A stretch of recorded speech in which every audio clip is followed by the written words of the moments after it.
नमस्ते। I hope आप लोग हेल्दी और हैप्पी होंगे। ये एलोवेरा का प्लांट है। मैंने इसको एक प्लास्टिक के पॉट में ग्रो किया है। इसमें साइड से बहुत सारे पफ्स निकलते रहते हैं, यहाँ पे देखिए। तो मैं इसको जब भी देखती हूँ कि बहुत सारे इसमें साइड से पफ्स निकल गए हैं या प्लांट बहुत ज़्यादा, ये गमला बहुत ज़्यादा सफोकेटेड हो गया है बाकी प्लांट्स के लिए, तो मैं इनको निकालती रहती हूँ जिससे कि बाकी प्लांट को रूम मिले ग्रो करने के लिए। तो देखिए आप, ये काफ़ी हेल्दी प्लांट है, बिल्कुल ग्रीन, जेल से भरा हुआ। मेरे पास एलोवेरा की दो वैरायटीज़ हैं। एक तो ये है जिसकी लीव्स इतनी चौड़ी हैं और बिल्कुल जेल से भरी हुई हैं, जेली है इसके अंदर बहुत सारा। और दूसरी मेरे पास जो वैरायटी है वो ये है जिसकी लीव्स बहुत पतली पतली हैं और इसमें जेल कंटेंट बहुत कम है। तो ये मेरे पास दो वैरायटीज़ हैं एलोवेरा की। आप देखिए, ऐसे डिफरेंस आपको पता लगेगा इसमें और इसमें। देखिए, तो ये मेरे पास सिर्फ एक ही प्लांट था। यहाँ पे देखिए, मैंने इसको, इसका आपको स्टेम दिख रहा होगा। तो एक ही प्लांट था, लेकिन वो काफ़ी लेगी हो गया था। फ्लावरिंग उसमें हुई और वो काफ़ी लेगी हो गया, लंबा हुआ और वो बिल्कुल इधर उधर गिरने लग गया था। तो मैंने उसको काट दिया यहाँ से, और उसके बाद इसमें साइड से इतने सारे प्लांट्स दूसरे निकलने शुरू हो गए और बिल्कुल ये बुशी हो गया और पहले से ज़्यादा खूबसूरत हो गया ये गमला। पहले एक ही प्लांट था, अब इतने सारे हो गए। इसमें साइड से प्लांट निकलते रहते हैं। देखिए, एक और निकला हुआ है, जैसे इसमें भी निकलते रहते हैं, बहुत सारे प्लांट निकलते रहते हैं। तो देखिए कितना प्यारा लग रहा है ये प्लांट। ये जो एलोवेरा का प्लांट होता है वो एक सकुलेंट वैरायटी का प्लांट है जिसमें फ्लावरिंग भी होती है समर्स में। और ये एक एवरग्रीन पेरिनियल प्लांट है। एवरग्रीन हमेशा ही हरा भरा रहता है। पेरिनियल का मतलब कि एक बार अगर आप इसको लगा देते हैं तो ये कई सालों तक ऐसे ही चलता रहता है। इसमें साइड से पप्स निकलते रहेंगे, प्लांट बनते रहेंगे और ये कई सालों तक ऐसे ही चलता रहता है।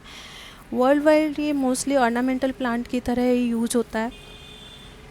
और ये जो है सकुलेंट वैरायटी का प्लांट है और ये बहुत हार्डी एरिया में भी सरवाइव कर जाता है, जहाँ पे रेनफॉल, नेचुरल रेनफॉल जो है वो बहुत लो होती है, या फिर रॉकी एरियाज़ हैं वहाँ पे भी ये बहुत अच्छे से ग्रो कर जाता है क्योंकि इसकी वाटर रिक्वायरमेंट बहुत कम होती है।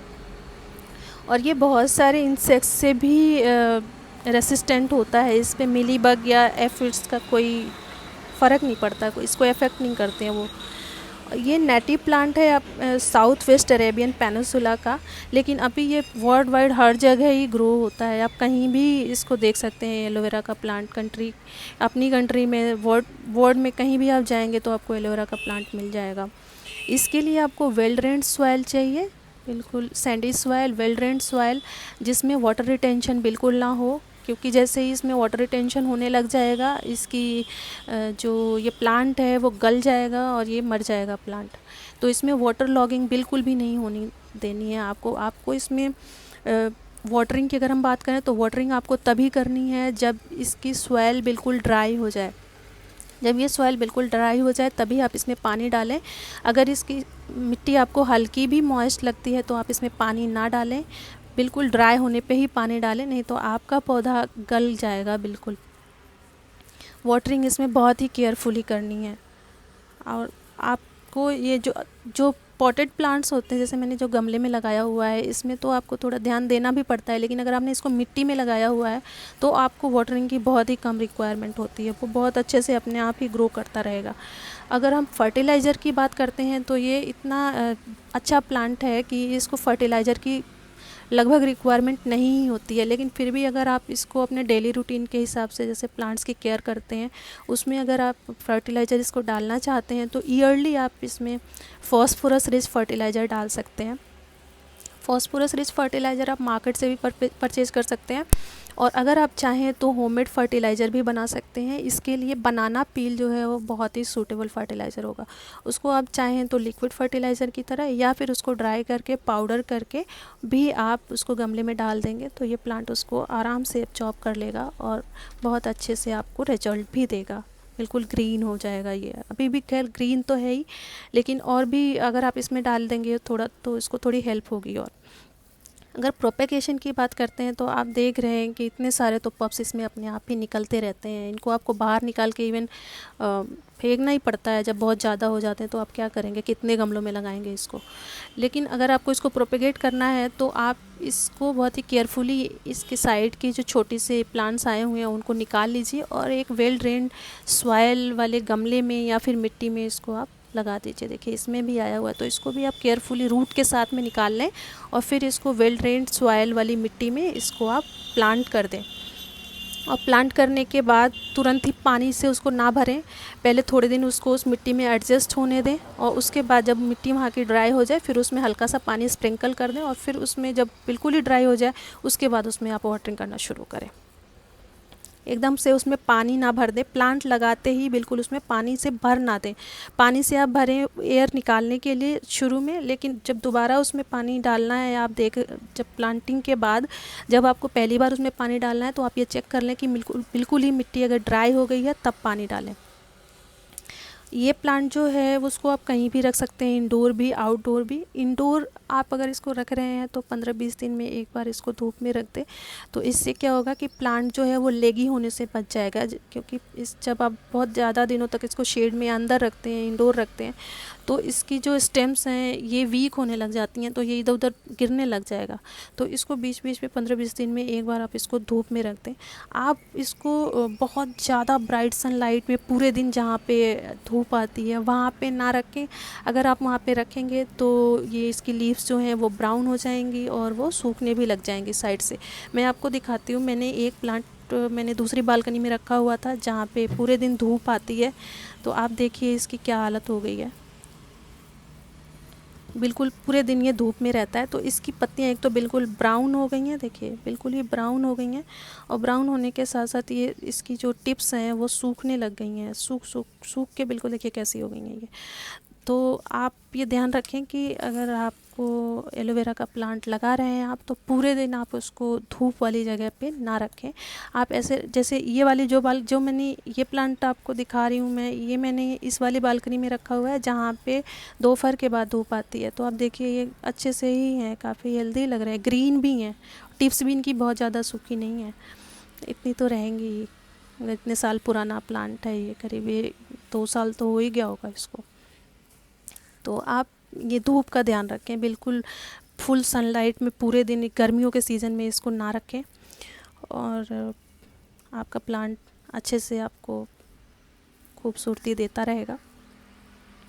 जब विंटर के टाइम पे मोस्टली प्लांट डोरमेंट फेज में चले जाते हैं, वैसे एलोवेरा का प्लांट भी डोरमेंट फेज में चला जाता है। तो उस टाइम पे आप ध्यान रखें कि इसकी एंजाइमेटिक जो एक्टिविटीज़ हैं इस प्लांट की वो लगभग स्टॉप हुई पड़ी हैं, कोई उसमें एंजाइमेटिक एक्टिविटी नहीं हो रही है, उसकी सेल्स में कोई एज सच बहुत ज़्यादा कोई एक्टिविटी नहीं हो रही है, तो उसको रिक्वायरमेंट भी बहुत कम है। तो उस टाइम पे आप उसमें फर्टिलाइज़र या फिर वाटरिंग वगैरह, फर्टिलाइज़र तो ना ही डालें, वाटरिंग वगैरह का भी बहुत ध्यान रखें, उसमें पानी की भी बहुत कम ज़रूरत होती है, आप ना ही डालें विंटर्स में।